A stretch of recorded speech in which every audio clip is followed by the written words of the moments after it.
Hello.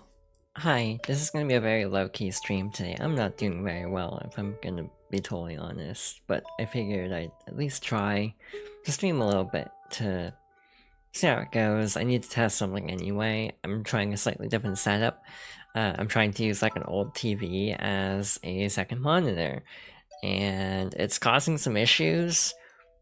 I have a few theories why, like there might have been a huge frame drop a little bit ago, so if it feels like everything is delayed, you might want to refresh, because I did drop a lot of frames because the TV turned itself off and but back on again, and it's been doing that a lot, and I do not know why. So I didn't want to commit to anything special anyway, just because I don't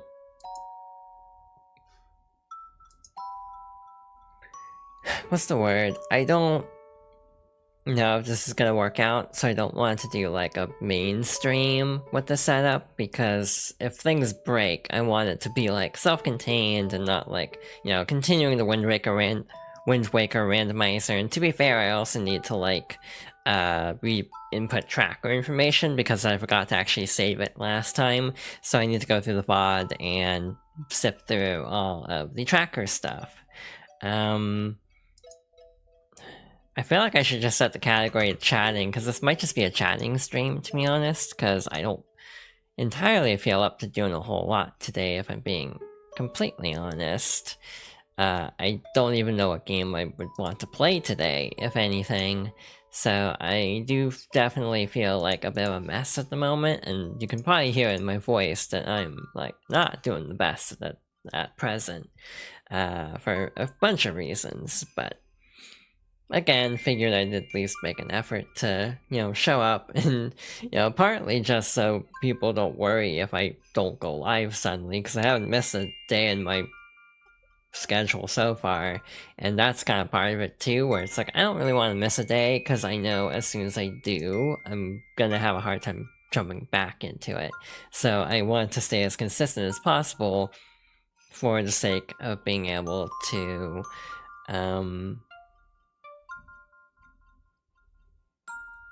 what am I trying to say? For the sake of being able to stay on target from what I want. But hi, hello, welcome. Hope everyone's doing okay. Again, I'll be okay myself. I just need to ride through a bunch of stuff. I don't know where to even begin to talk about it, but I probably shouldn't actually talk about it.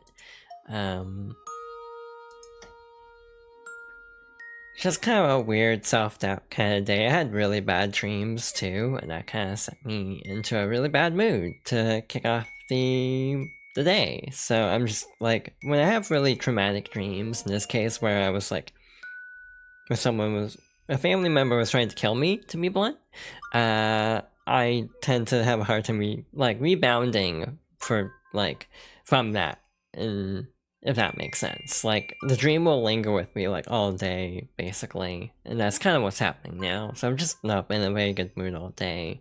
So, I figured I'd at least make an effort, though, to try to be a little bit productive, though. Yeah, I have no shortage of trauma the dreams can pull from, to be honest. Lots of not great experiences, to be totally blunt. And that's stuff I'm still trying to work through.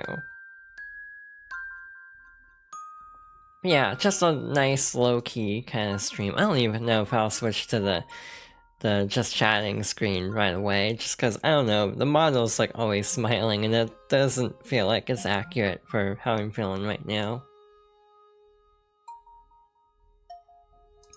I tried turning off the TV's like auto shutdown. That might help, but again, this is just a test run to see if it'll all work out. In terms of, yeah, the TV trying to shut itself off. My other theory last night was it has to do with it being a 720p monitor that does have 1080p support, but it's native 720, so it might just be having a hard time with that signal for some reason. It says everything's fine, but I wouldn't be shocked if, like, the signal is trying to switch back and forth between one to the other, and that could be causing some issues.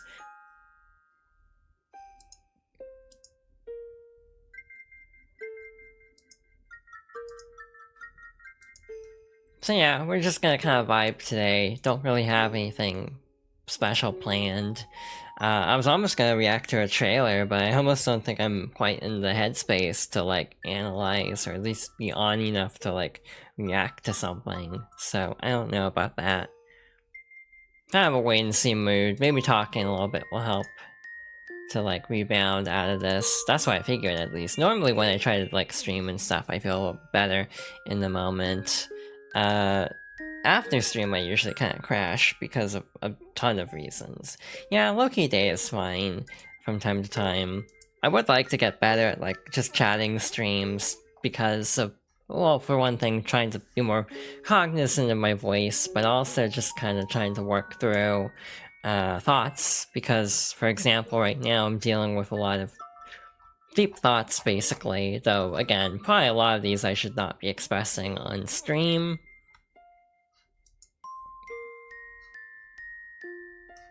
I don't even think I promoted it anywhere, because that's kind of just the mood I'm in. I totally spaced out on that.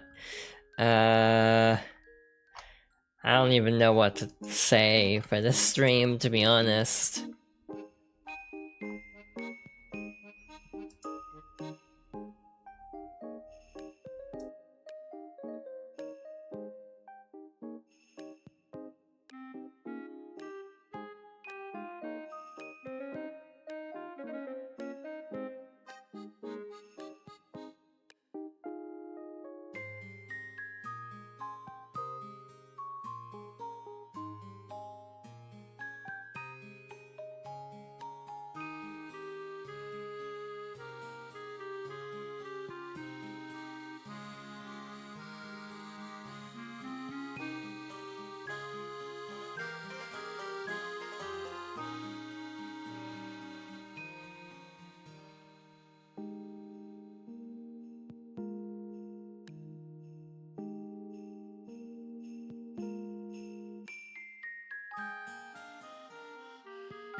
I mean, again, right now, my biggest thing is, like, is obviously Guilty Gear, which is to the surprise of absolutely no one, I'm sure. They did drop the full trailer for Dizzy, so I am excited about that. That's next week, probably. Because time zones, it's always a little bit tricky to figure out when things are actually dropping. I have no clue when she's releasing. It could be Wednesday night for all I know. It could be Thursday night. Or like because normally patches for Strive come out like 2 AM. So, I feel like she's gonna drop around like, I don't know when exactly this patch is releasing. It might be Wednesday, is just what I mean, though, because of time zones and things like that. So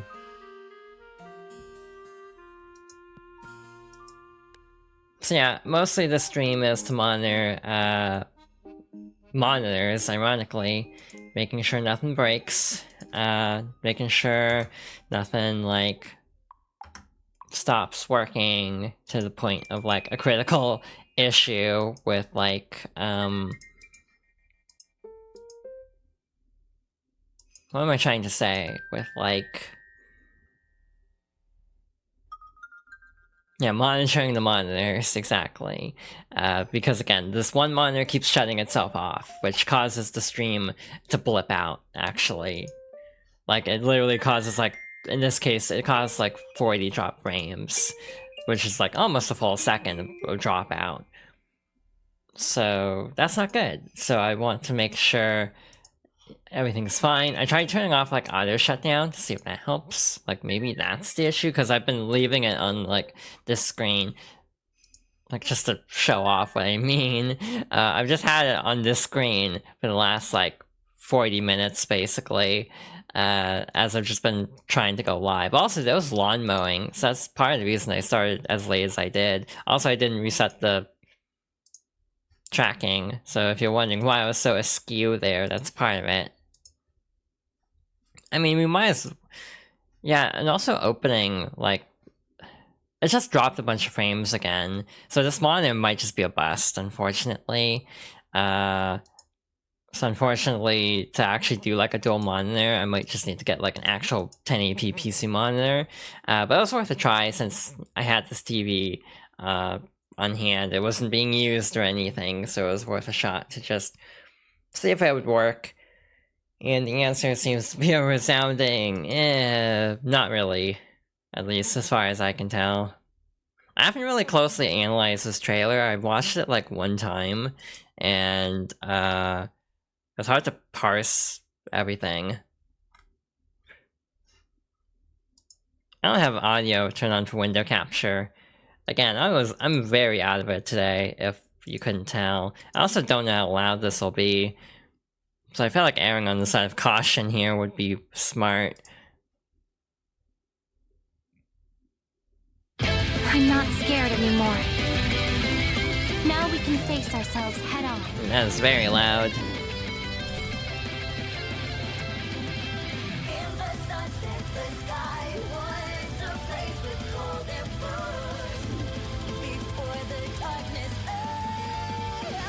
This power won't bring me down. Not this time. I will stop you. Things might not change for now, but maybe they might. Given both possibilities, isn't it natural to believe what you want to believe? Oh! Ah! As a parent, should I scold him or reason with him? It's so difficult to decide. I won't let you bear your burdens alone. My job is to make that a reality, no matter what may come. Just please, keep an eye out for me. Yeah, that is 2B as Dizzy, which was actually, I think, a popular fan cast for a long time. Like, with the suggestion of this game actually having a dub, a lot of people did think Kira Buckland would be a good fit for Dizzy, and I would concur with that. I haven't seen her in a ton of stuff. I mostly know her for 2B. I'm gonna do something here. I'm gonna turn the audio off so it doesn't play weirdly. I'm gonna turn on playback speed. I'm gonna set it to half speed because I'm curious about what this looks like slowed down, because it's really hard to gauge like details at full speed because a lot can happen in a very short amount of time with Strive. Also, hi, welcome. Again, this is a very low-key stream today, unfortunately. Do not have much energy at the moment. So I assume, like, my gut check is this is a win pose, since we've already seen her entrance animation, unless it's like the player 2 side, which I don't know about that. Also, I don't know how much I'm covering up in terms of like being in the little corner over here. So this is probably 2H, I would assume. Right before that, this is probably like close slash, like 5S or something, into 2H, and then this move people are heavily speculating on. This one here, because this is actually very similar to a move in the older games, but actually belonging to Justice, not Dizzy. Though in Accent Core, there's like an EX moveset, and also I think one of the other X games had this too, X2 maybe. They have like EX movesets, and she actually does get this move from Justice, so a slightly different version of it. So yeah, that just seems to be like part of a normal kit, which is like very scary because I'm pretty sure that was a super for Justice. Obviously, it won't be that powerful in this case, but it is very interesting. She still has that, which is like a reverse DP motion and like heavy slash for the fire version in Xrd, I think, and then like I think triangle or slash for the ice variation or something. Again, I haven't put enough time into Xrd specifically. Don't know what that move is. That might be far slash. And I also don't know what that is. That's probably like, what would that be? Like forward circle, like K or P. That's like fairly standard. She's had that forever. Yeah, she's very pretty. Again, I wish I was more excited for this, but I'm not having a good day. So I do apologize for the very like downturn reaction. Very understated. But yeah, that's definitely her 2H there. 2H into that, and then she has like a tail attack. That's probably like 5P. Gut check is saying that no, not 5P, 6P. If I just make a soul read guess right now, or it could be like a 6K, I suppose. And yeah, this move is I think called Michael's Sword, which is obviously named after the Archangel because there's a lot of biblical references I think in certain Guilty Gears. I think specifically around Justice, I want to say. But yeah, it's really weird seeing her just pull this out, and it's like as a normal attack, like a normal special. That feels very broken. You still have some consistency with the older games in that, you know, even the Necro is a little bit more in control than, or under control than in the past. Dizzy will still get caught off guard by some things, like dust, it looks like. In the air, that's probably like K, jump K, and that's probably slash, and that's, I don't know what that is. Also, that's a dust finisher, so I don't know specifically. So I have the little chipmunk from Xrd. I assume that's a taunt, maybe? I don't know. And also just like free cam kind of a thing. Who knows? I was not paying attention. What was this move? Okay, that was, yeah, the one move again. She still has the little ice pillar. I'm very glad, because I spam that move a lot. I don't think she has the ice version of that projectile. Again, it's like a back DP motion, and again, there used to be an ice version, but it looks like they've only shown the fire version. She also has these like wings that are glowing behind her, which make me wonder what's going on there. I thought I gave Star VIP too. But hi, welcome. I'm very out of it, as you can probably hear. But hello. I hope everyone's doing okay. I also don't know how to turn off this screen now that I've like opened it. Brisket, no. Yeah. I mean, this is not as bad as it could be. Like, this showed, like, you know, Gold Lewis in the combat, like, balance trailer. Yeah, I feel like the glowing wings could just be, like, it could be something as simple as an install. Like, if I had to do, like, a gut check, what is that? It's probably, like, some kind of install, super kind of a thing. But I do not know for sure, because they did not release the detailed trailer yet. I might try to do a better reaction to this once they drop the gameplay showcase also, because again, right now I am like very low energy. I am like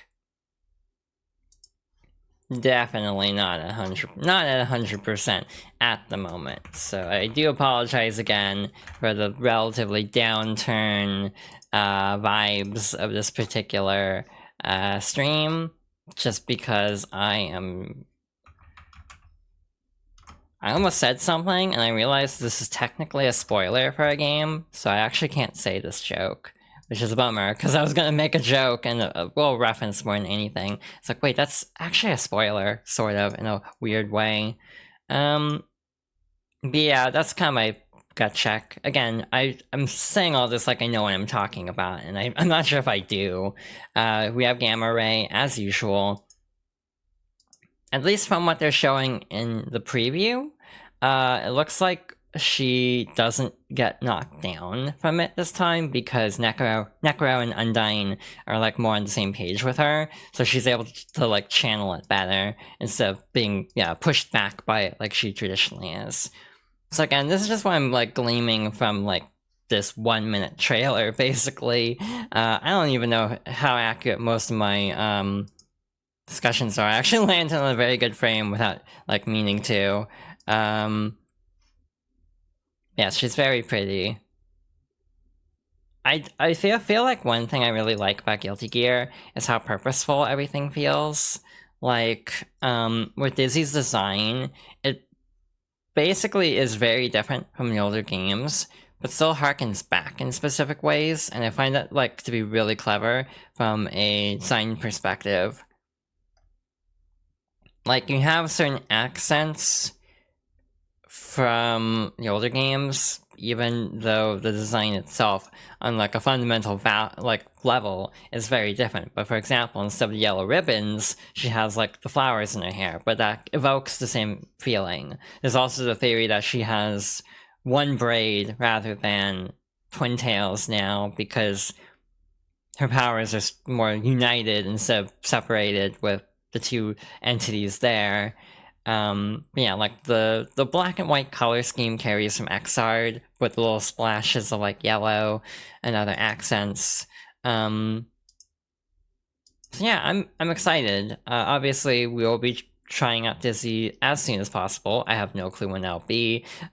Boosters are on November 1st for me, so as much as I would like to potentially squeeze in like a surprise Friday stream next week, I probably will not be in any shape to actually do that, unfortunately. Now, the one move I'm not really spotting is 6k or like 5k, which is like her kick attack. That's like one of her standard moves usually, but I'm not seeing it, so I'm wondering if like anything else is 2k or if they just didn't show it for whatever reason. It is always impressive, and like people talk about this a lot with Street Fighter as well, where it's really cool when you can basically take a trailer and like slow it down and it still looks really cool, because a lot of times in fighting games, animations have to break in order to actually I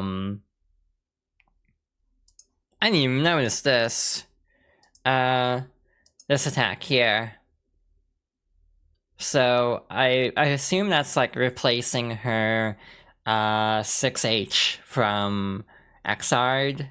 If I had to just make a gut check reaction to this, based on like, it basically functions very similar.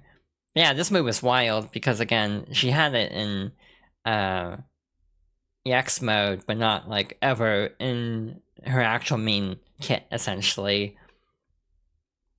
I am very happy to have done. Is that a novel? Yeah, that was my first thought too. It's like I feel like her tail, like, can I find a photo quickly? I'm gonna hide this just in case. I'm just gonna do that real quick.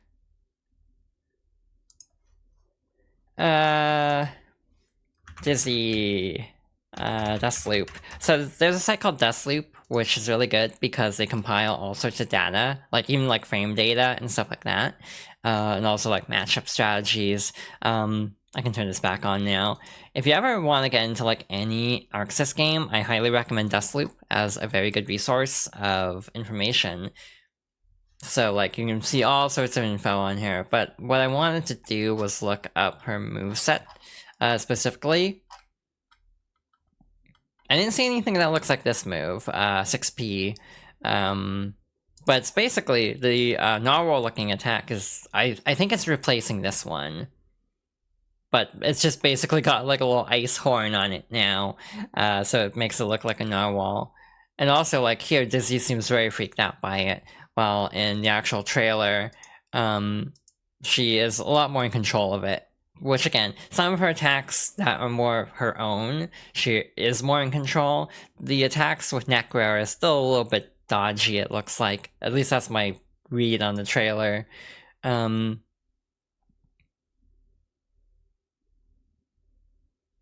Yeah, overall, I don't really have a ton of issues. Again, some will definitely lament that in Rev 2, she had a really ridiculous moveset. And this is probably scaled down considerably from where her like Xrd specials were. Again, we saw the ice pillar. I used to catch fish. We didn't see this one. We didn't see 23H6.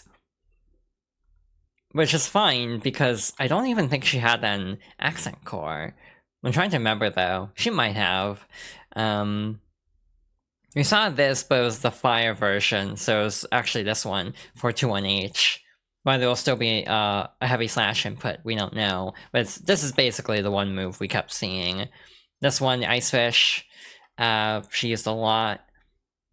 We fought a lot together. We didn't see anything like this, but this is kind of like the same thing, where you can like influence how the little ice fish attacks. Essentially, we didn't see anything of that complexity, so I think the ice fish will be kind of like Bridget in terms of the functionality on a core level is there for like her yo-yo, but you don't have as much like control over like does it go up or down or whatever, does it fire a laser. It's not as granular as in like Xrd, but again, I personally argue Xrd almost goes a little bit too far in terms of like granularity of specials. We didn't see anything that looks like this.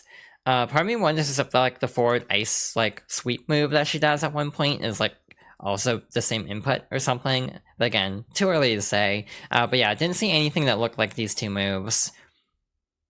Well, we didn't see this move either, and she's had this one for a long time. I never liked using this. It's a setup move for like air combos, and I've always been trash at air combos in this game. So like, if this is gone, I'm not gonna like mourn its loss too much, to be honest. Imperial Ray, basically because there's no IKs, a lot of the normal overdrives just look cooler now. So it's like Imperial Ray is basically what her super still is, her like cinematic super. Nothing akin to the Ice Mirror. She might still have it though. Then Gamma, actually, it's almost more like Gamma Ray because you have all three here, and again that knocks her back. But in this case, it's like they're more in sync with each other. No, the alt colors and everything, which I'm also excited about. Though again, if there's any missing, mods will take care of that very quickly. So yeah, the only things I'm really missing, or I'm seeing here, at least from what they showed, that aren't like in her moveset, are just these two moves. Like these are the only two that are like completely gone from what I can tell, and maybe these two. Yeah, probably these two and then these two, which have similar functionality to there's like variations of like two moves there. Yeah, we saw basically everything else, and a lot of her normals looked very comparable. Again, this is 5K is one that we really didn't see anything comparable to. Maybe in a dress it would be hard to kick like this. Yeah, this is basically close slash. Far slash I think is different. I think we did see it, but it was involving Undyne instead. Also, we didn't see this move, which is like her traditional far slash. But again, I almost feel like it makes sense in a way because it's almost, again, like they're kind of acting on their own a bit more. Didn't see anything like 5H. It might be similar, though. Dust is still Necro, which is a nice detail. Yeah, didn't see anything like 6P, but yeah, I do think the Narwhal is this attack. So yeah, she is now May has... Actually, okay, this is really cool if you think about it, because jellyfish pirates. So for Dizzy to have her tail like have a little ice spike to make it like a narwhal, it might be because she was part of the jellyfish pirates. So it's a callback to her time with May. So that's another way to look at that.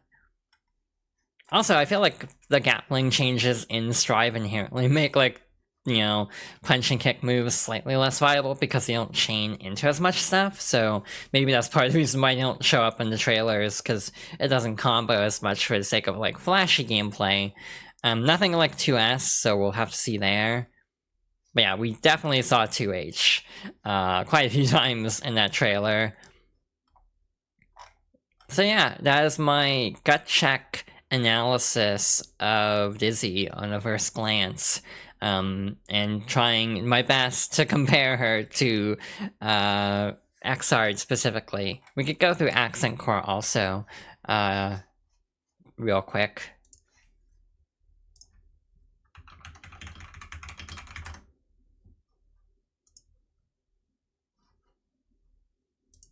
I'm also noticing window capture causes a frame drop every time, so that's interesting.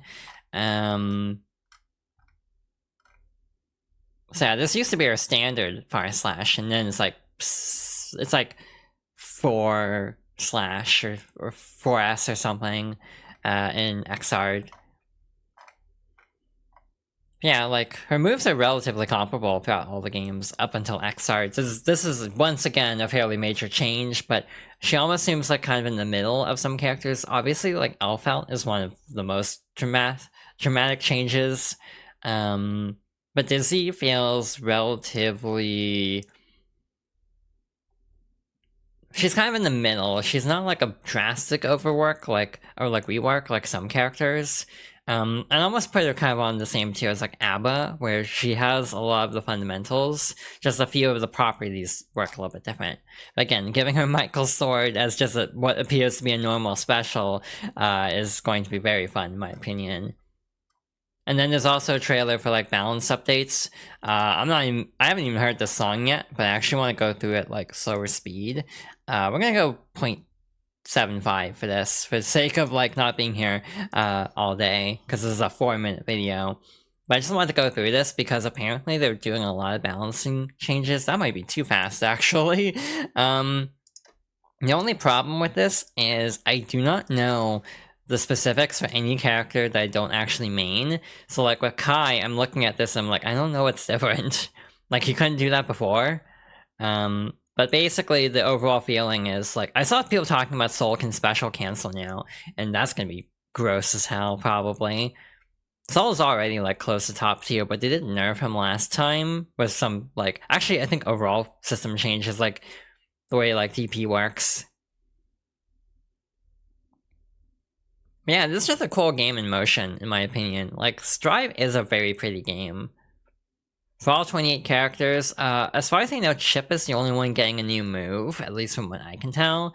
But like, this May video I saw earlier, and it's like, this is kind of disgusting, actually. As someone who doesn't really know how to fight May, I just look at this and like, oh, this looks bad. Apparently May is like close to top tier, or if not like top tier at current moment. Yeah, Chip has this wire run move now. Again, I think he's the only one getting a new move that they've confirmed. If anyone is, it'll probably be next season, or not next season, next patch. So with Venom. They're saying early 25 for Venom, so I'm guessing, my guess is maybe like a Game Awards announcement, like just a teaser, but then like full details for, like maybe at the Game Awards was what I was about to say. Again, like Faust here, I'm just looking at this and I'm like, I'm not sure what's different. Like, what's new about Faust? But either way, this doesn't look great because I'm not good at fighting Faust.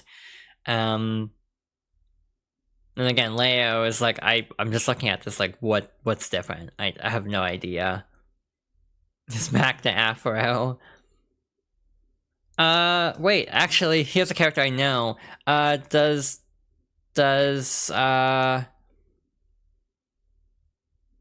216H pop up now? Is that what I'm looking at?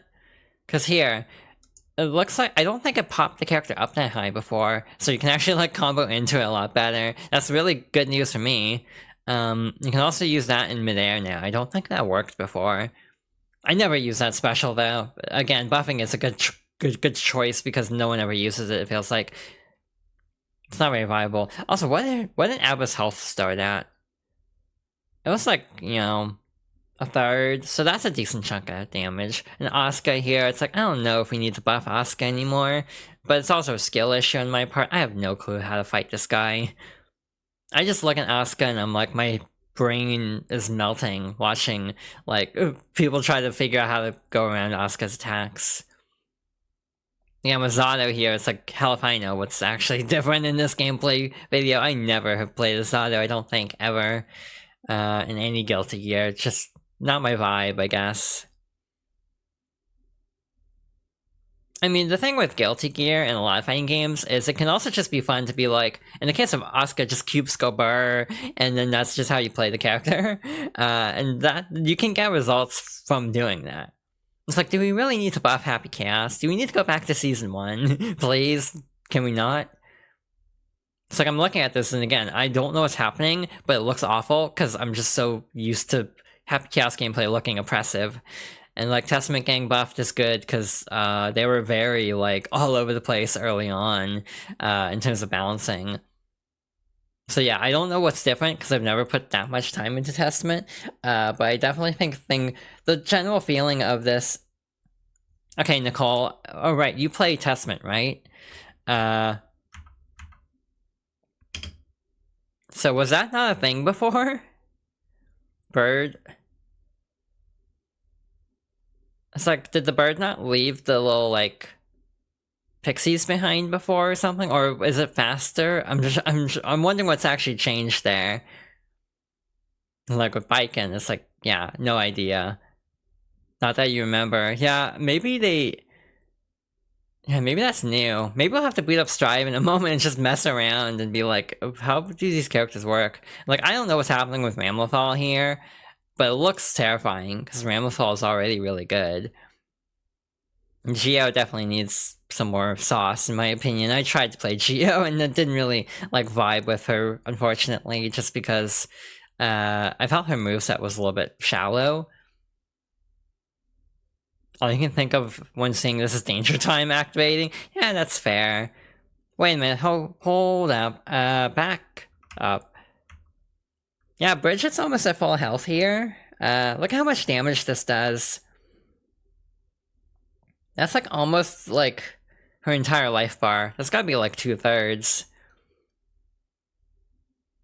I don't know what happened there with Potemkin. I think he just like shielded into a move or something, into Potemkin Buster.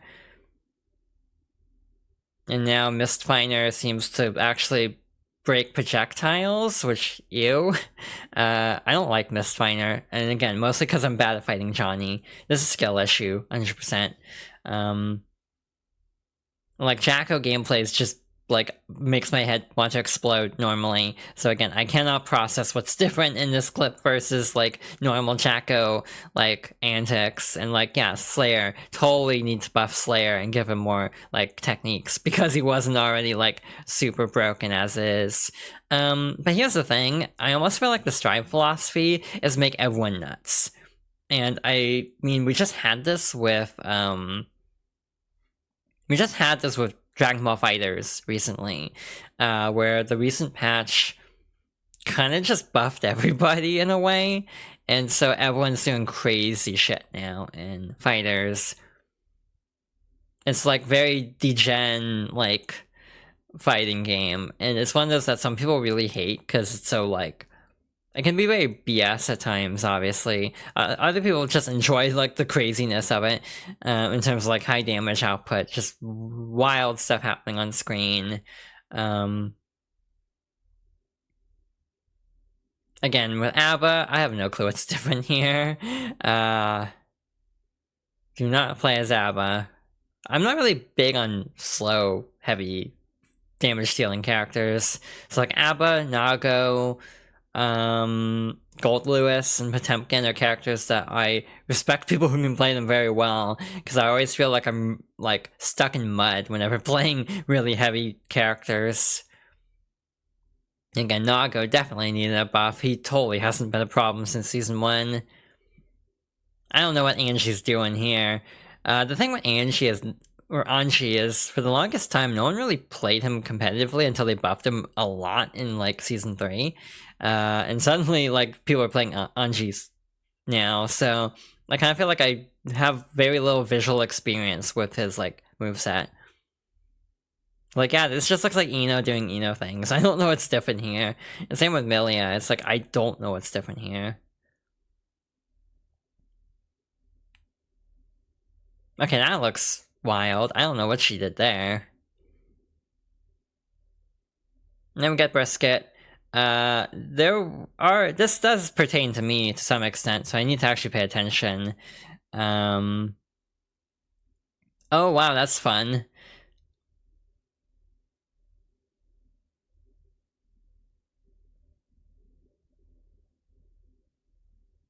Huh. I'm not entirely sure what was different about that, to be honest. But again, I haven't played Brisket since like since Alpha came out, really.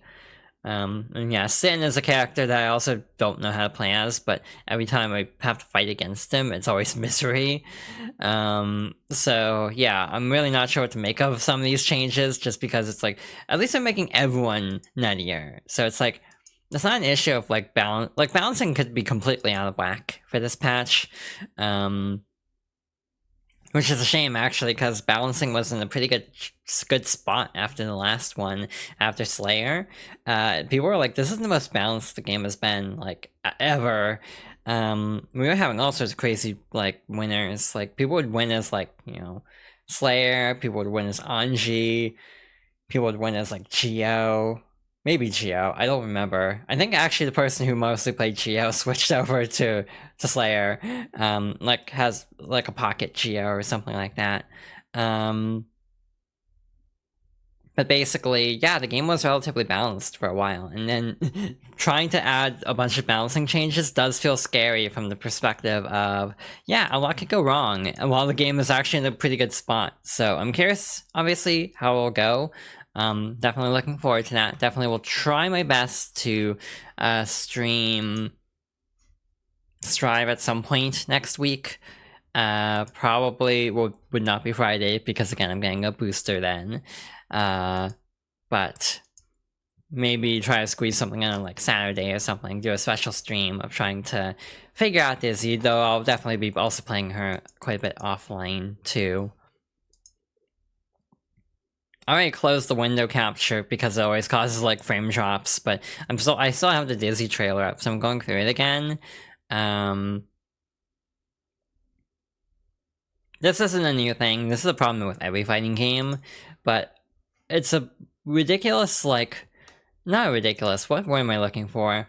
It's a weirdly conflicting feeling, because on one hand, I don't really like waiting 3 years to get the character I want to play as. But the actual irony of it is you end up getting a better character because of it.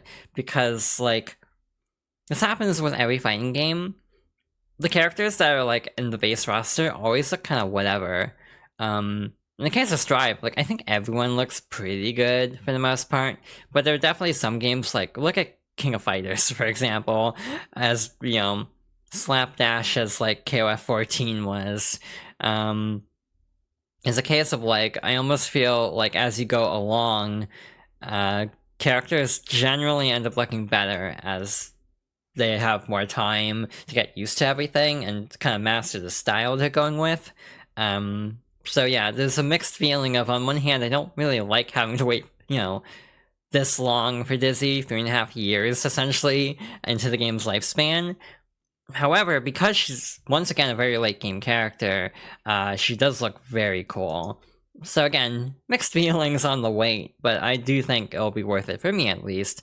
Again, I don't know what the community is saying. At this point, I'm kind of tuning it out, because I'm not on the same page. I like Strive more than most, I'd say. I'm like way more easygoing about it than a lot of Guilty Gear fans who almost feel like there's a sense of like almost scope creep by Xrd, where everything is just a little bit too much for my casual fighting game fan brain to wrap my head around. And even Accent Core has like situations where I just don't use moves. Like, again, I don't use air bubble at all.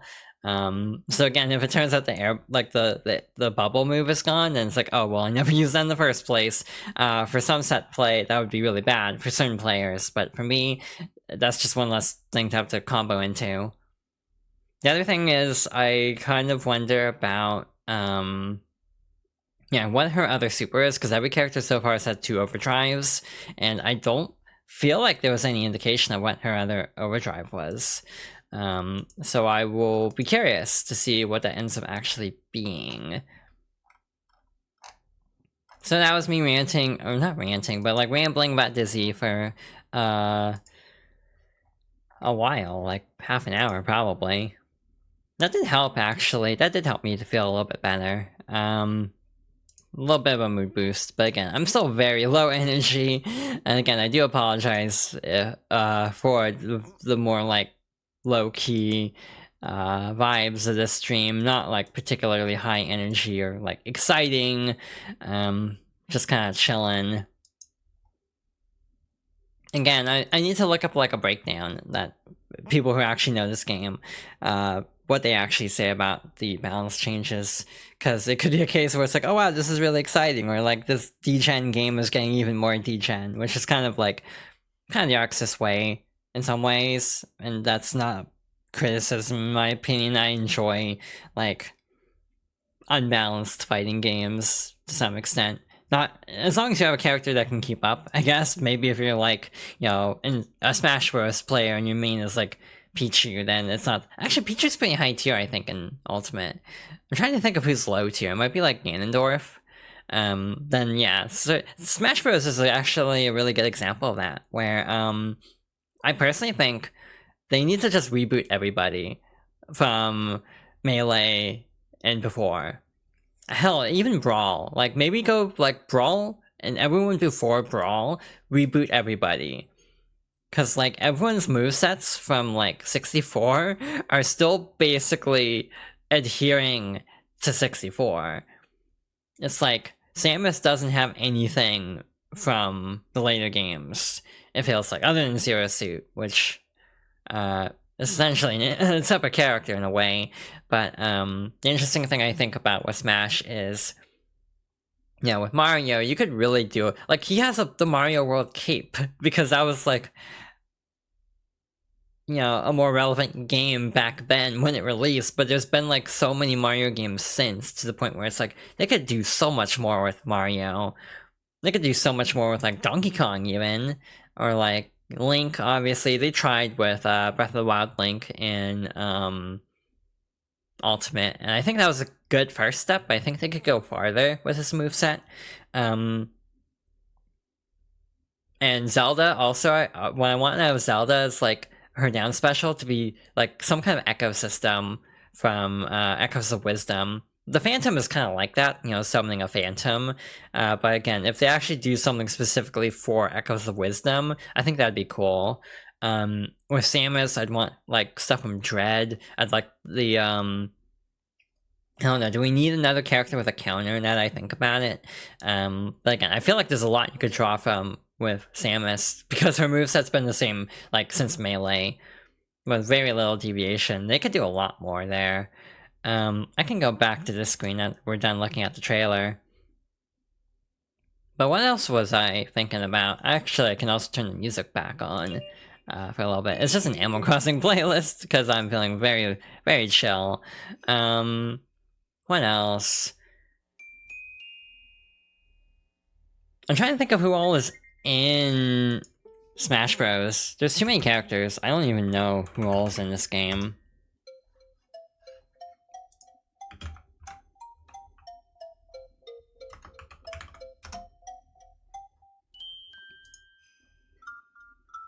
It's like with Kirby, they could throw in like Forgotten Land stuff. Even like Robobot. Like having a Robobot armor would be cool. Not sure how balanced it'd be. With Bowser, there's a lot you can do with like how many appearances he's had since like Odyssey stuff. He can have like a little top hat with the boxing gloves as a move or something like that. I almost feel like Rosalina's moveset is also kind of underbaked. Because she hadn't... I don't even think 3D World was that new when Smash 4 came out. Yoshi I also feel like could use some work. No, not as many ideas for Yoshi. And they're gradually making Ganondorf less of an echo, which I'm happy with, but again, I almost feel like he still doesn't have, like, enough Ganon elements in a way.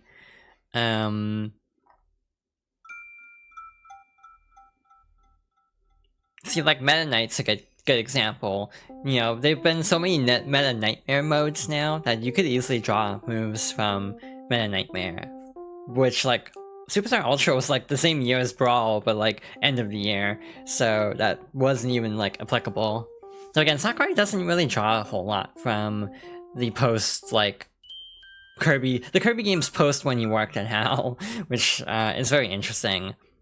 D&D is okay. Again, I feel like D&D was like relatively comparable, though. Again, having like the Forgotten Land D&D moveset in Smash could be cool.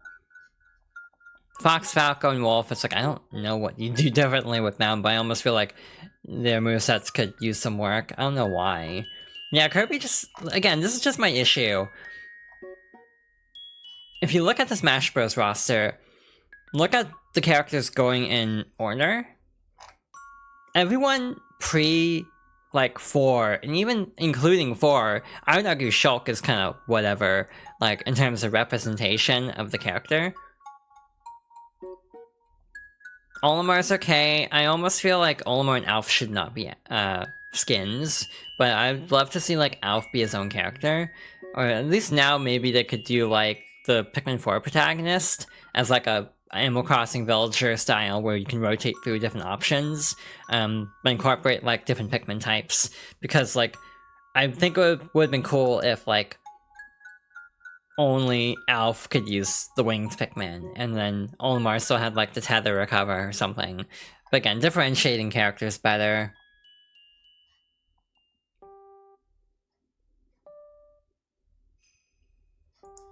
The biggest hurdle in my opinion is Fire Emblem.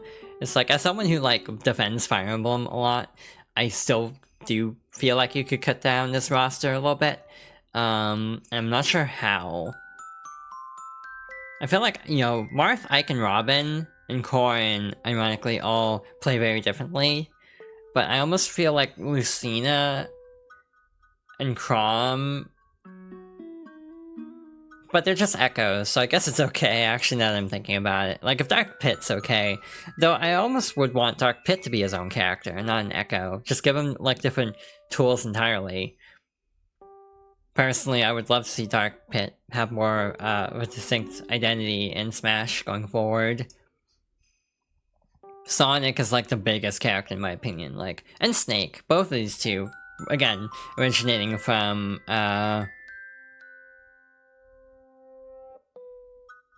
Brawl era. Like, Snake, obviously, there's been so many Metal Gear since, also having a solid identity, haha. Because again, this is a problem with every adaptation of the character in like multimedia stuff. Fortnite has the same problem. They mix and match. Like, the version of Snake is like a weird hybrid of Big Boss and Solid Snake. And I kind of wish they'd just pick one and go with that. Like, that's very much nitpick territory, but again, that's just kind of a recurring issue that, like, every adaptation of Snake seems to have. And Sonic, obviously, you can just give him, like, frontier moves, because it's like, his current moveset is so... I think his current moveset's based on Sonic the Fighters, because, like, that's the only other game where he has, like, fist combat. So, like, he definitely needs a rework. Like, out of any character, I think Sonic needs a rework the most, just because they could give him so much with Frontiers. Pac-Man's okay, Ryu and Ken are okay, though I think Ken you could differentiate better, make him not an echo, and make him his own character. Cloud is okay, Bayo's not okay, but again, she should be not okay in the context of this game, in terms of just being, like, oppressive to fight against. No, I don't think she's as top tier in Ultimate. Then for the Ultimate newcomers, like, I actually like Byleth. I would like to see Pyra and Mythra come back, obviously. Maybe reworked so there is some way to have Rex involved, but I don't know how they would do that. I would love to see an Octoling with, like, a different set of specials, but kind of like like an Echo, sort of, but like different specials. I would love to see, like, something like that. Or maybe even an idle team as a fighter, like Deep Cut, and you just cycle through them like Pokemon Trainer. Yeah, the Belmonts are okay, Joker's fine, Hero's very true to the character. Banjo's good for what they wanted to do with the character. Though again, I almost feel like he also has the problem of being kind of whatever compared to some of the other DLC, because despite, you know, the history of Banjo, I almost feel like as a character, he has less gimmicks than the others, which is not a problem inherently, but like the DLC characters in general feel a lot more fleshed out, sometimes to a fault, like with Steve and Alex. I still swear by my take that I would basically take almost any Namco character over Kazuya. I would take a Tails character, I would take a Xenosaga character, I would take a Soul Calibur character. Not that there's anything inherently wrong with Kazuya, just I feel like he's sort of a predictable answer in a way. Terry is also kind of in the same boat for me, where it's like, I like Terry in this game, full disclosure, but I almost feel like a different SNK rep would have been more interesting in some ways. Mostly Metal Slug is the one I always think of for SNK in Smash, and then Sora is like, yeah, that makes sense. Ending on like an impossible character is a good way to go out. Yeah, just looking through all the characters, it's like, I do feel like what they need to do after Ultimate is a reboot. Like, they can't just do the same style of gameplay again, because people will be like, wow, this is the same game but with like half the characters, and people are gonna be mad over it. So I feel like what they need to do is just reboot the gameplay in some way, and then while they're at it, just like redo all the early characters to be more true to their current source material rather than like their N64 counterparts. So this was my talk on Smash Bros. Apparently, that totally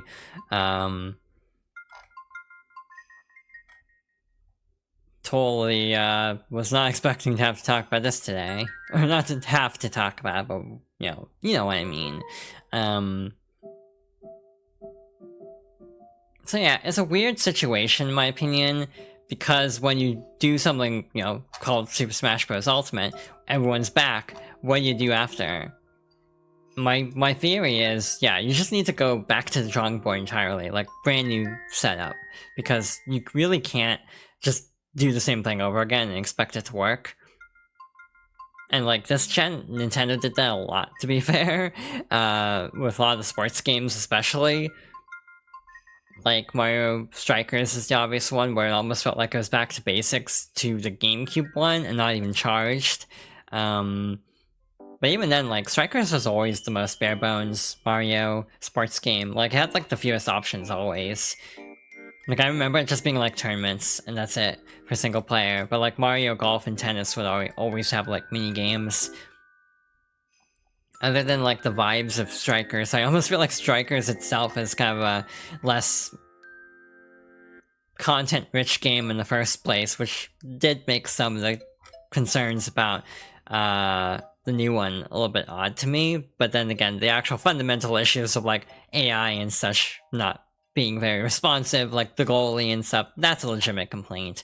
But yeah, for content, it's like, it's not that much worse than Strikers Charged, I suppose, but again, that almost is a case of it should be better after 15 years, or however long it would have been.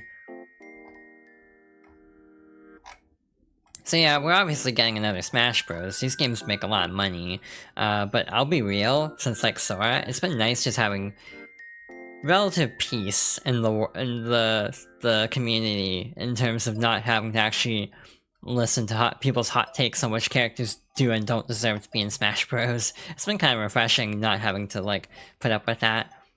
A little bit of serenity and not having to like speculate constantly over who's coming next and why your opinion is wrong on who should be in the game.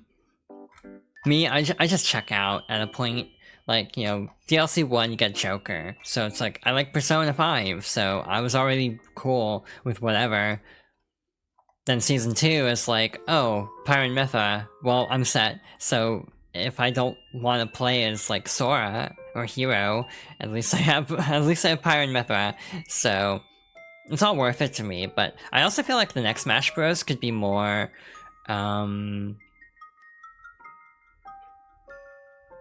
piecemeal? Not piecemeal, that's a negative way to say it. More like live service, like what fighting games do now. Where they basically try to add characters faster to keep hype up, and also add more characters as DLC. Like, Smash only having 2 seasons is kind of wild when it's like the best-selling fighting game of all time, and then you have like other games getting like 5 seasons. Like Street Fighter 5 got up to like 6 seasons or something. So the last one was like an emergency, we need to buy time for Street Fighter 6 kind of a move, from what I remember. So it is a case of like, it's amazing they didn't do more DLC, though I'd also have to look at the timeline, because Masahiro Sakurai is like a workaholic. So, and a perfectionist, so it might be a little bit of a different scenario for Smash, just because of like over-tuning everything, to be blunt. So I feel like Smash Bros. Can't do like a season a year, just because characters take too long. But again, that was also like pandemic lockdown era for most of Smash's DLC, so we'd have to wait and see on that.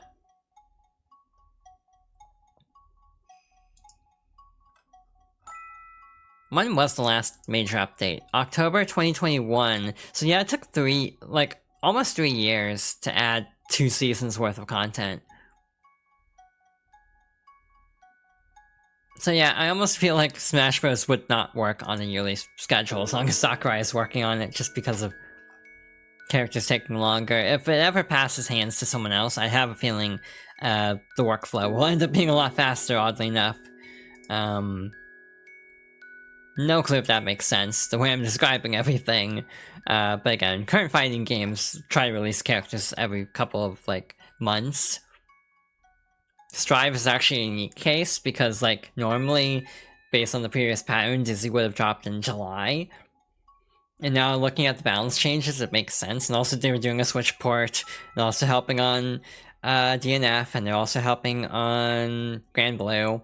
Also, meant to mention this earlier, that explains why Kira Buckland is Dizzy. I mean, again, people had been fan casting her as Dizzy for a long time anyway. But given that 2B just got added to Grand Blue also not that long ago, it makes sense. It's like probably easy contact to make there for that role. Grand Blue is a game I really want to get into, but I'm like, the character I would want to play is like DLC, and therefore I'd have to buy it. I can't really do the free trial version. I also need to get back into DNF Duel, which was given away on Epic a while ago. Though I've heard the story mode isn't great, and I'm sure the online is pretty, like, non-existent at the moment. That game did not have legs, from what I gather. In terms of other fighting games, I'm not really that excited for Street Fighter, oddly enough. And by extension, like, the cross-promo of Capcom and SNK is kind of neat, with, like, Street Fighter and City of the Wolves, but I inherently have less nostalgia for those. Again, out of the big fighting game franchises, of the ones I've played, the only one I haven't played is Mortal Kombat, because I can't handle the hyper-realistic gore of it. But of the really major fighting games, Street Fighter might have been the last one I played, or last one I tried, because I tried Tekken on Wii U, of all things.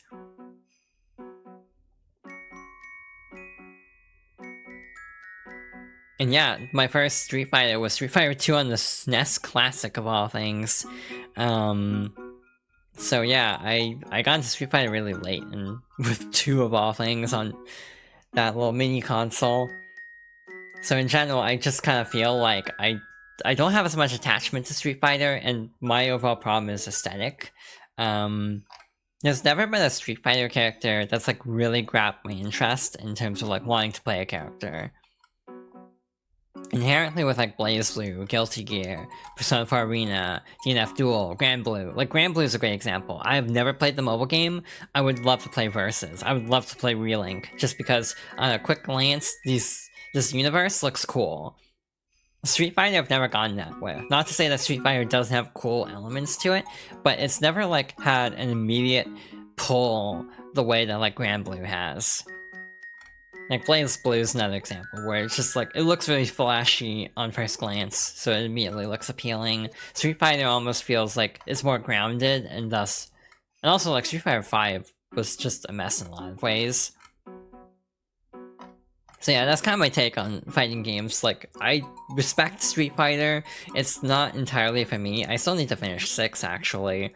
I actually own all of them now because of, like, the different Humble Bundles and everything, and various Steam sales. But I'm not really into them too much. Like, you know, Terry and Mai are cool. They're not really, like, a draw to get me to buy Season 2. If I were to buy Season 2, it'd be for, like, Minot or Sakura, probably. But, like, you know, for people who are excited about the prospects of SNK and Capcom working together, it's a big deal. And I recognize it is a big deal, not only for these games, but also just for the industry as a whole, that these companies are working together again. But personally, me personally speaking, I don't think I want to play as Terry. Maybe I'd want to play as Mai, but I kind of didn't even play as Mai in KOF. Like, I usually played Yuri and Athena, usually. So yeah, I'm sure there's a joke somewhere about my main in KOF being Yuri, but yeah, that's kind of my issue with Street Fighter at the moment, is like, also that's the other thing with Dizzy, back to Guilty Gear for a moment, games are adapting a different strategy for announcing stuff now. Instead of being like, hey, we're gonna announce every character one at a time, be excited. Tekken is still doing that. I think they're the only ones that are still doing that, because like, everyone else is announcing all the characters at once. Street Fighter started doing it, I think, because Street Fighter 6's DLC all leaked, like, the day of release of the trailer. Like, the entire roster, and that included the first season, all leaked, like, the day after the first trailer. So I think they just went ahead and, like, announced all the DLC characters when they were ready to. Like, all at once, because we all knew them anyway. And then I was really hoping this would be the case, and it actually was, that, Strive for Season 4 also did that. So they just announced all 4 characters at once. It's one of those situations where it's like pro-consumer in a way, because you don't have to like buy the season pass and hope your character gets in. It's like if you buy the season pass expecting Jam to make it in, and you just get Unica and Lucy from Cyberpunk, and instead that'd be like waste $25 if you only want to play Jam.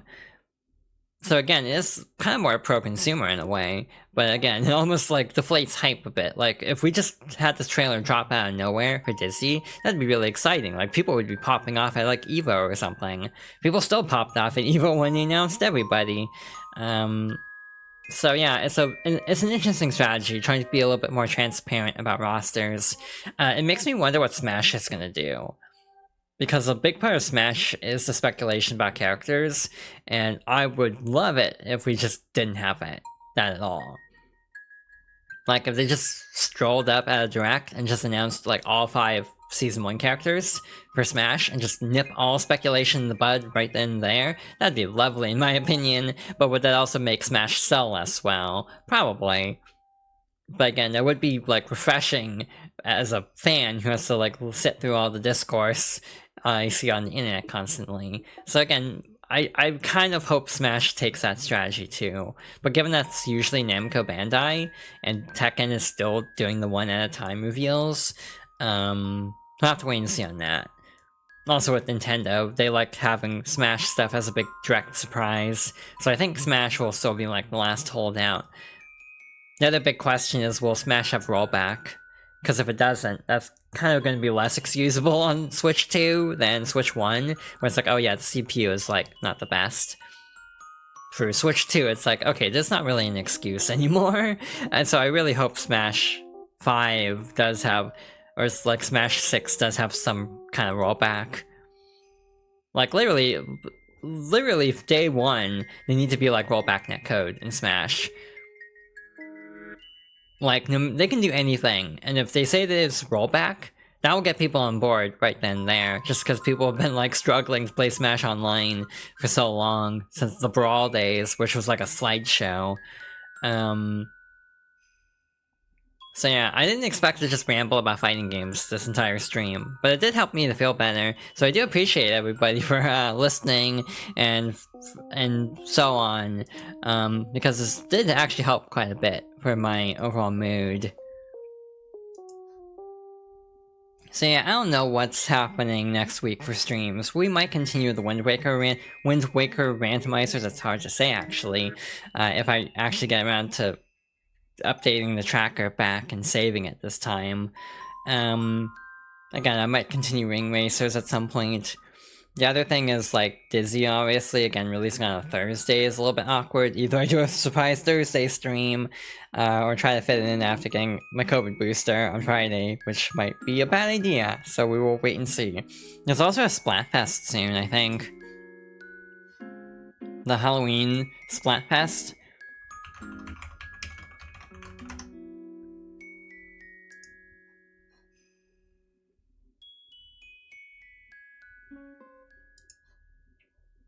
October 26th, so that's this weekend.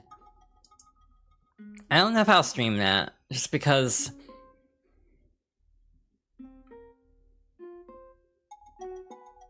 it's sort of a new Splatfest, but also not a new Splatfest, because it's like a repeat from older games, but also this is the first time all three are in the same one. So I'm a little bit torn on that, like, should I do that?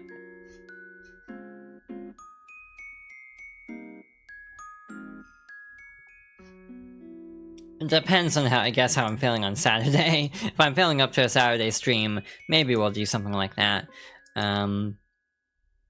Again, for sure, the big question mark in my mind is I don't know when I'm playing Strive on stream.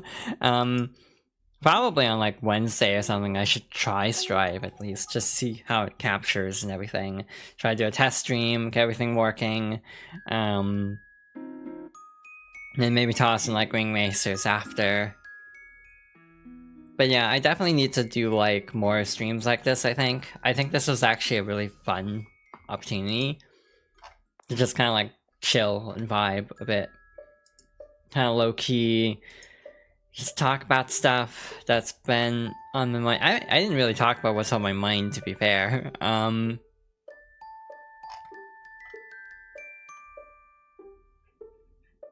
I think my biggest issue right now is just this feeling of like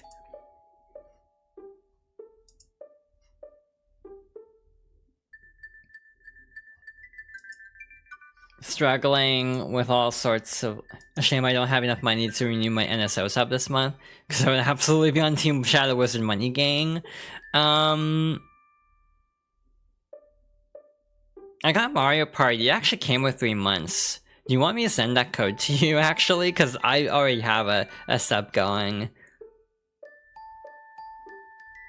I have to go figure out where I put my copy of the game, but I didn't actually use the code, so I can send that to you if you want to do this, if you want to play the Splatfest. I don't know which team I'd pick, though, is the only problem. Maybe I'd go Wizard? Not really sure, though. I think last time I went Team Wizard also, like for Splatoon 2. So yeah, I can try to send that to you after the stream, if I can find it. I like when I turn to look at my shelf, my model just completely, like, breaks her neck, basically.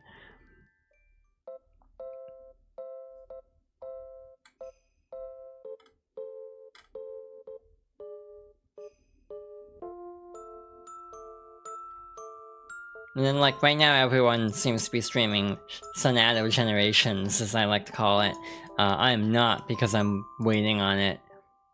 Personally, it looks really good, it's just, I played Sonic Generations so many times. I have 100% in Sonic Generations on 2 platforms. I did the PS3 version, all achievements, and the Xbox version, all achievements. That was a whole gender ago, so I could actually do it again on 360. And then I also have the Steam version, so I could do it a 4th time. And then I could do it again on Sonic and Shadow Generations. So I might just wait until then. They actually changed the achievement list, though. In general, though, I don't really feel as strongly about Sonic as I used to. I still like the series. But it's just one of those where it's like, it's not as high priority of like, I need to play this game like today. It's like, I can wait on it. Plus, I've already seen spoilers in droves because Sonic fans are just like that. So it's not like I need to play it ASAP to avoid getting spoiled on things.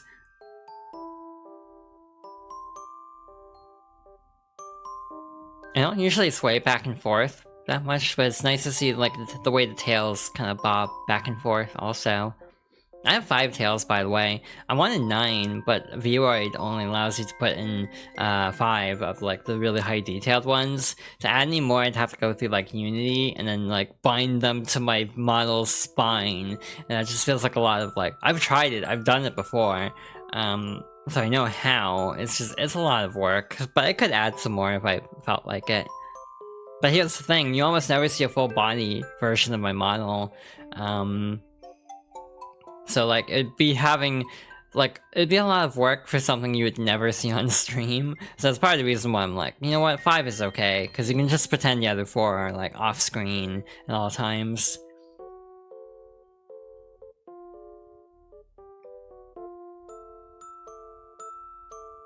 It's also fun balancing because I didn't want them to be too big, mostly just for like the gameplay scene. Like I didn't want to block too much of the gameplay with tails, so I just kind of kept them somewhat low-key, I guess.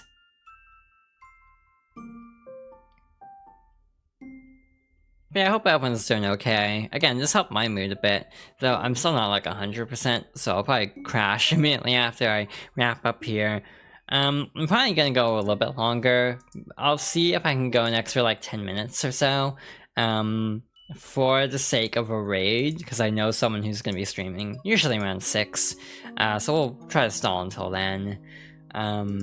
Trying to think of anything else to talk about though, and I'm kind of drawing a blank, to be honest. Again, mostly my brain is just thinking about that Disney trailer still. I'm not entirely sure how to feel about her theme, that's one thing. But I'm also like this with a lot of Guilty Gear songs, where I hear them in the trailer for the first time, and I'm like, I'm not sure how I feel about that. But then I start listening to it by itself without all the other gameplay chatter and sound effects, and I like it a lot better.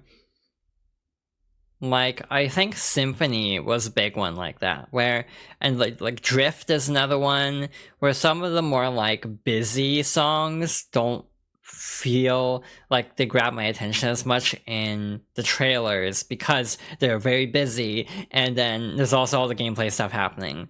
But when I get a chance to just listen to it on its own, I feel a lot better about it. So I have a feeling that'll be the case for this song too. But I definitely need to hear it like separate from the game. It's also the first song by the singer in a long time. I think the last song that she did was Town Inside Me. Cause like after Bridget was... Who was after Bridget actually? Season 2 was Sin, Bedman, question mark, and Asuka. Season 3 would have been Johnny, Elfelt, ABBA, Slayer. So yeah, this is the first song the singer's done since Town Inside Me, I'm pretty sure. Also, I do like how in X-Heart her theme is One Dawn, and her theme this time is Radiant Dawn, so it's kind of a carryover from that. The other big question I have right now is...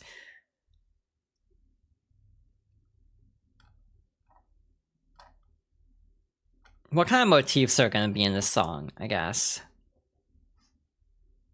I don't know why the music paused. Maybe it reached the end of the playlist or something. I need to reshuffle it. But I like how I'm searching for stuff on it, and I'm immediately getting results for Fire Emblem, because of course I am.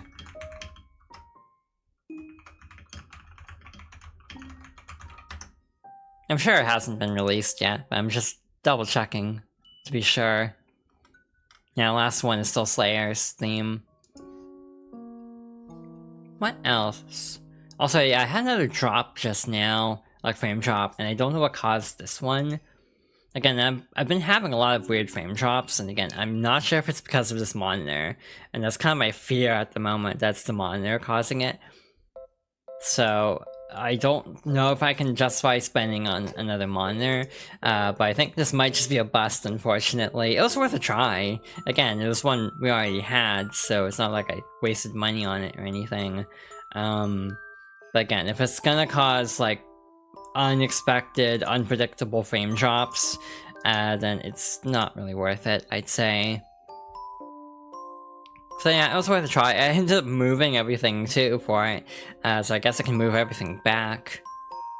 I do like some parts of this arrangement better, at least, just because it gives me more room on my desk, but yeah, the monitor's not looking like it's gonna work out, unfortunately. Other than that, I've just been kind of, like... My brain is torn between saying struggling and vibing, so I think it's kind of somewhere in the middle, where it's like, I'm trying to vibe, but I'm just like struggling at the same time. Brain will not sit still.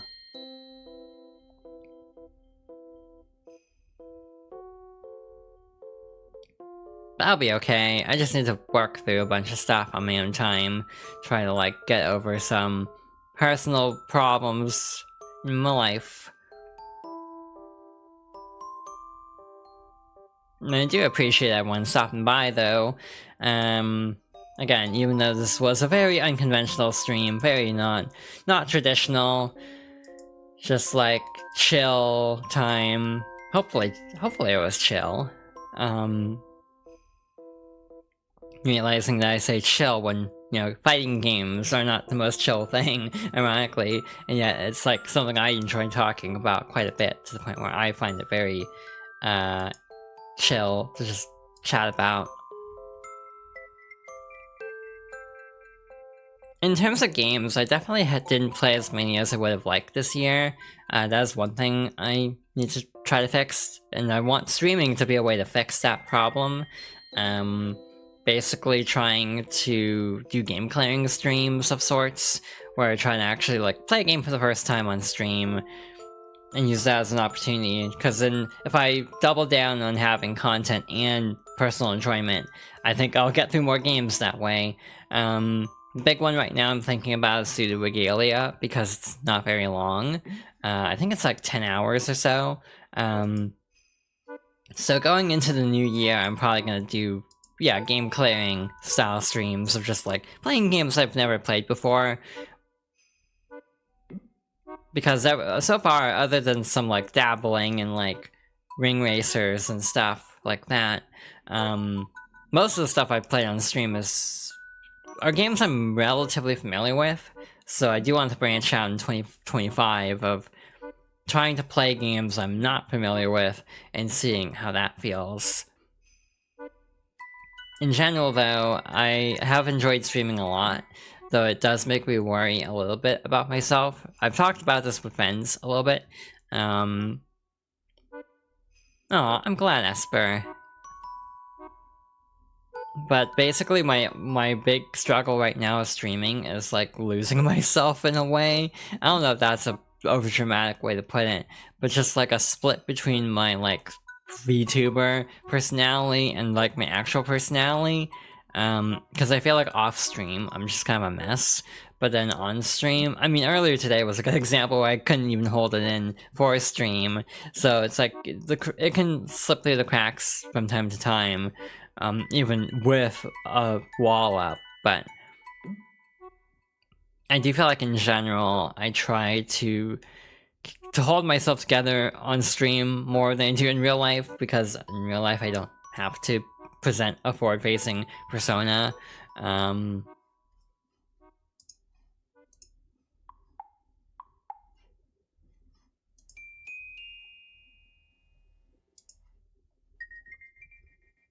it looks like the stream I was gonna rate is gonna start a little bit late, so we might just start wrapping up, actually.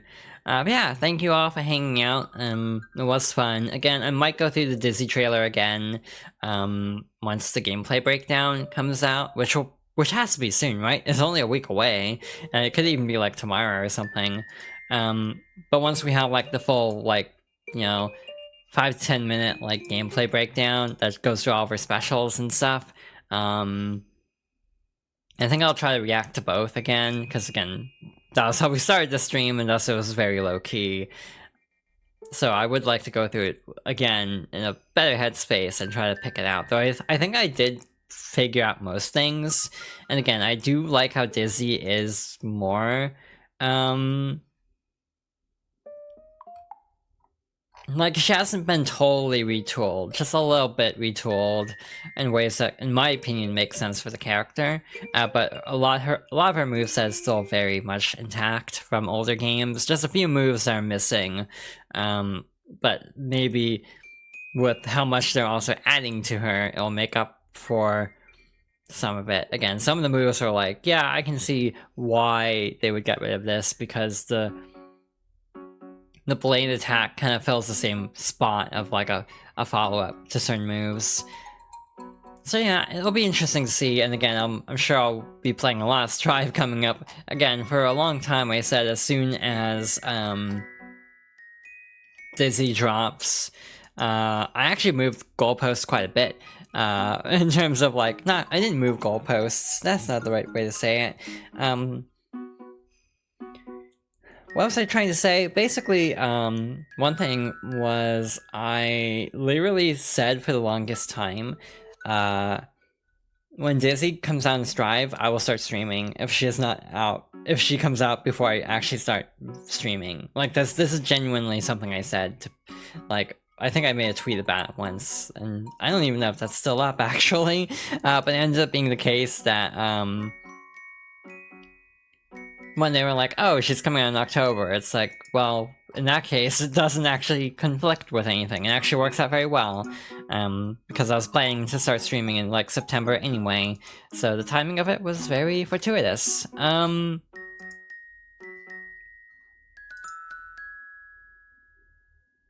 Oh, thank you, Esper. And I can say that to you as well. I just feel like in general, everyone's going through a lot right now, and that does make it hard, because it's like, support systems inherently are strained because everyone is going through things all at the same time, and so it's like, yeah, support systems are all being kind of pushed to their limits in terms of like friend groups and stuff, and that's definitely a concern I've been having. It's like taking up too many spoons when other people need the spoons more, kind of a thing. So that is definitely a major, like, component of my anxieties.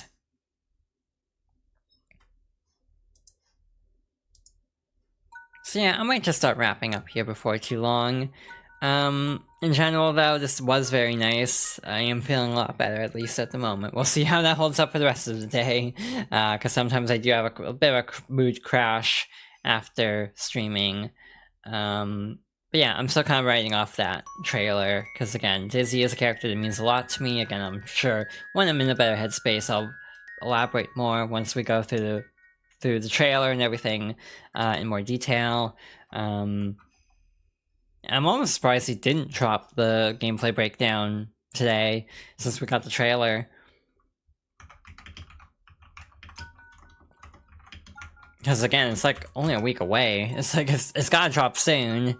And also, like, I'm sure the Arxis account will be tweeting all this stuff out, because normally what they do is they end up tweeting about, like, a bunch of stuff that's happening, but the inherent problem right now is it's the middle of the night in Japan, so we're not gonna get that right away. The other thing people were pointing out is that Dizzy's voice actress in Japan, in the Japanese version, literally has never done any other voice work. She's only voiced Dizzy. So it's a very interesting situation there.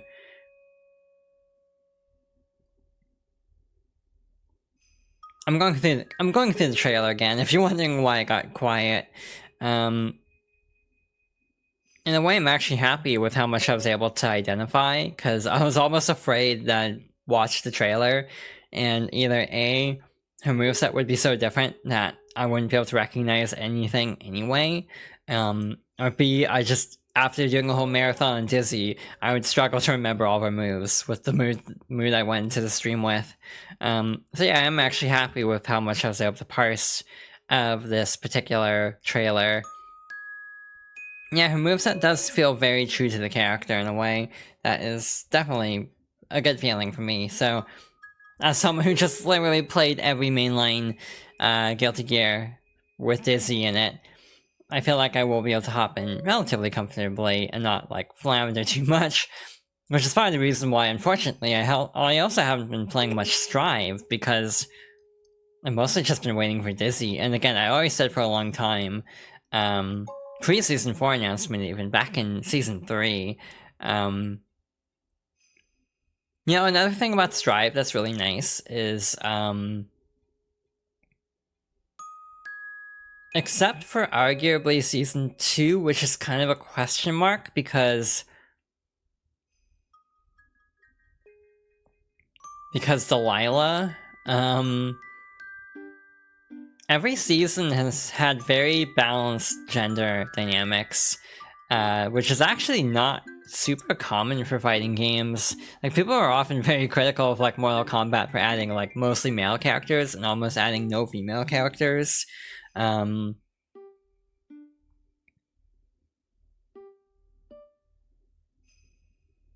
also trying to remember Street Fighter Season 1. Like, if Aki was the only female character, or if there was someone else. Yeah, Aki was the only female character in Season 1 of Street Fighter 6. But for Guilty Gear, again, Season 1 was weird because they had weird, like, characters not quite done yet, but it's almost done, so they're coming out like a month after launch, so it ended up being like a 5-character season. So it was Jacko, Gold Lewis, Baiken, Testament, and Happy Chaos. So you ended up getting like 2 female characters, 2 male characters, and a non-binary character in that first season. It balanced out very like interestingly there. Season 2 you have like Bridget, Bedman, question mark, Asuka, and why am I blanking on the other Season 2 character?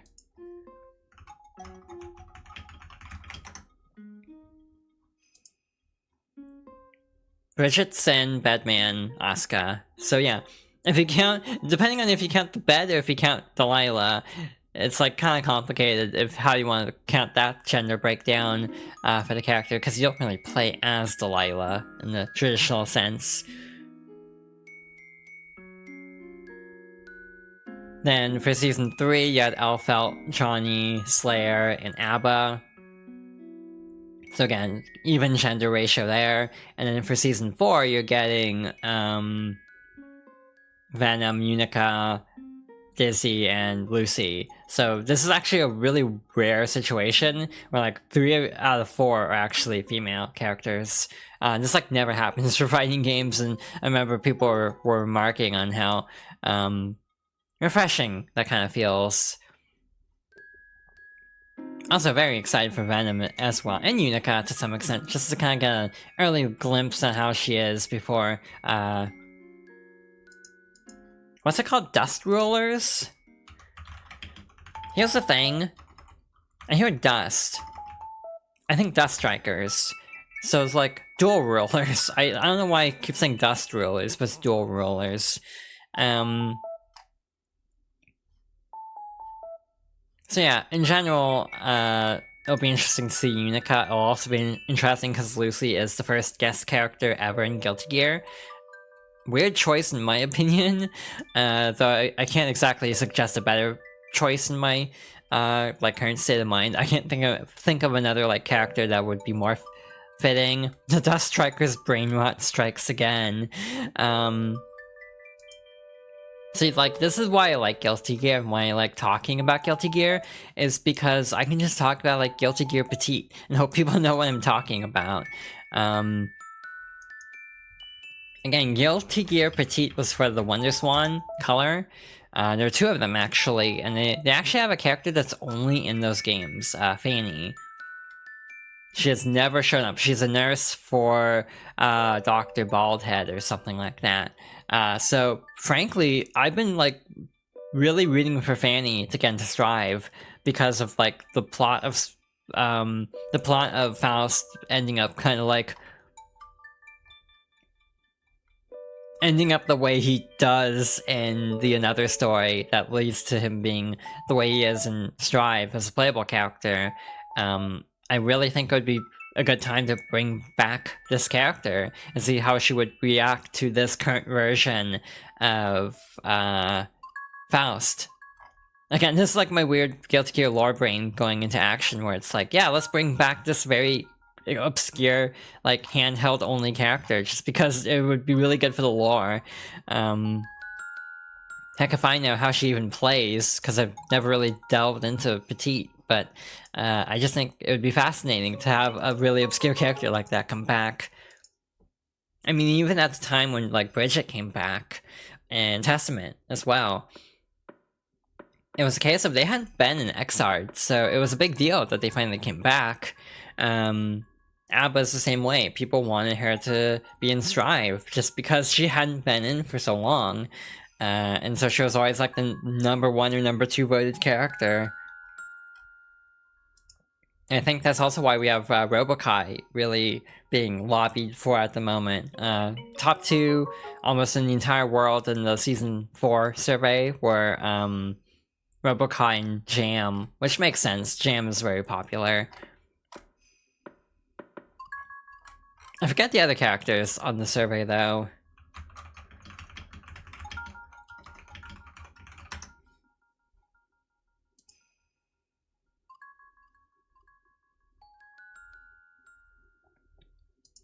$2024, this will be the right one. Never mind, it's not the right post.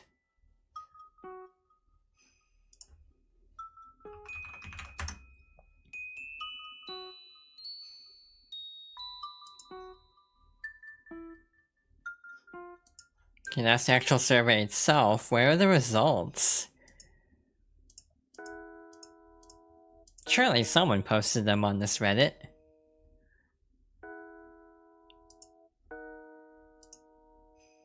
So yeah, Robokai was the number 1 most wanted in North America, South America, Europe, the Middle East. Jam was the most popular in Asia, it looks like. And then everyone else is just kind of a crapshoot from there on. In Korea, for example, like Kumhaeun is the second most requested, which makes sense. My personal hope for her, if she ever comes back in the series, is that she's just herself, but still fights the same. But like without the mech body. I think that'd be a really fascinating way to go. That like she doesn't even need it anymore because she's proven her strength. Or something like that.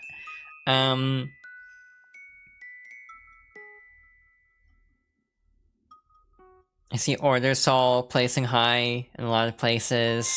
A lot of people want a brand new character. I see Zappa's pretty high in a couple places. Others saying like Raven.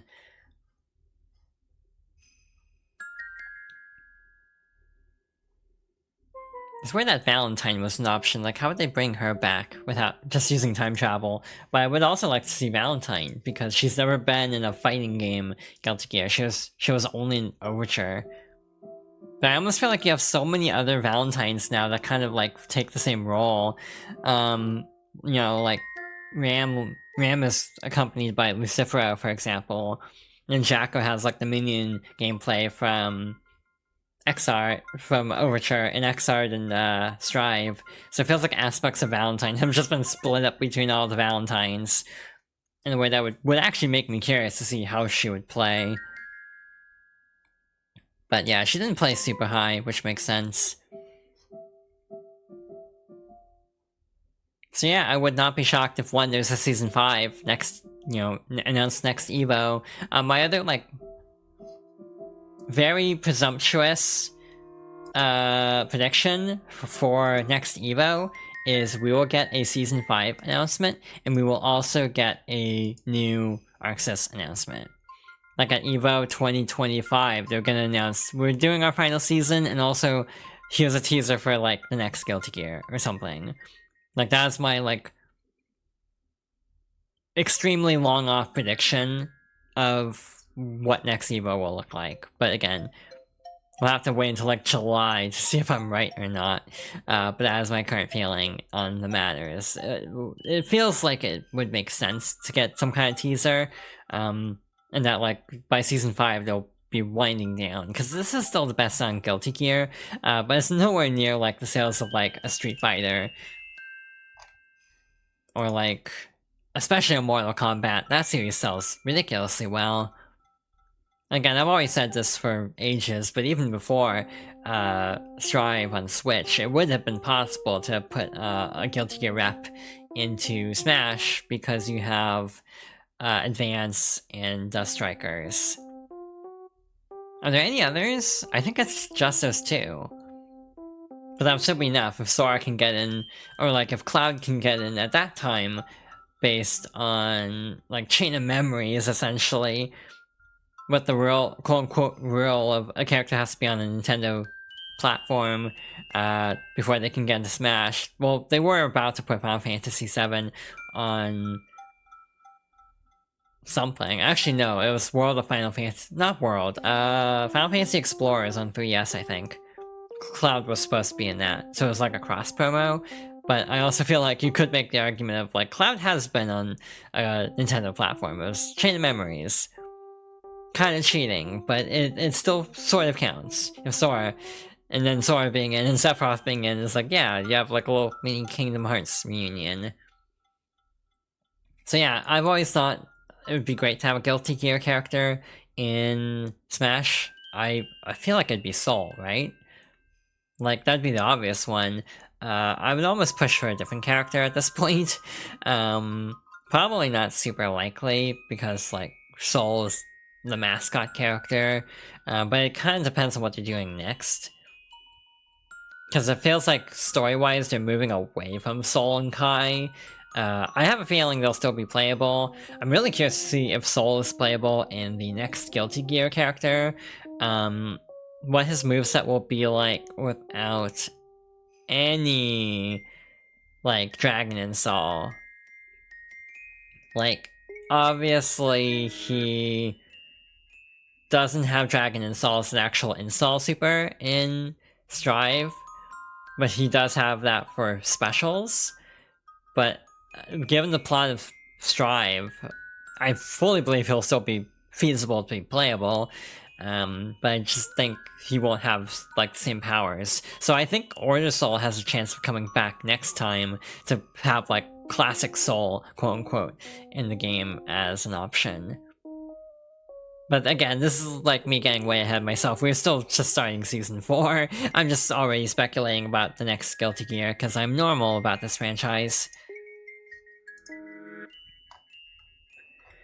Yeah, I definitely streamed longer than I thought I would, so I'm a little bit proud of that. I almost went 2 hours. I thought I'd only make it an hour today, if that. But yeah, thank you all for the company. It was really nice getting to just chat and hang out for a little bit. Definitely helped make my day. So yeah, thank you all for coming out. I don't think I'm up to a raid. I don't think I would know a raid message, and also the executive dysfunction of picking a raid target, so I think we'll just call it here. Yeah, thank you all so much. Next stream will probably be Monday. Don't know what I'm doing. Probably continuing the randomizer we started last Monday. But beyond that, Wednesday is an unknown. The other thought I've had is maybe push Wednesday stream to Thursday to play Dizzy. But we'll have to wait and see on that, because I'm very undecided at the moment and should probably not make big decisions and declare them in this headspace I'm currently in. Yeah, I hope everyone has an alright rest of their day, and I hope to see... Yeah, I hope everyone else has a good weekend also, if I don't stream before then. But yeah, I always feel like ending streams is the part I struggle with the most. Like, it somehow feels the most awkward. Like, I don't know why. It's like, I do have, like, commands set up for, like, Blue Sky and the YouTube main channel, which is, like, cut down streams, and then, like, a VOD channel. I have a coffee link. Again, support is totally optional. Do not feel obligated whatsoever. I have a goal set up. It's just mostly just preemptive, potentially for, like, MagFest funding. But again, I do not expect anyone to contribute if they do not have the means to. It is totally optional.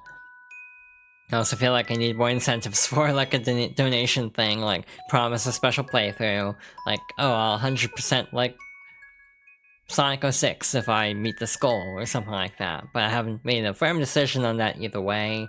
But that is the game I'm leaning towards just because as an incentive, it's one I know I can do, because I have done it before.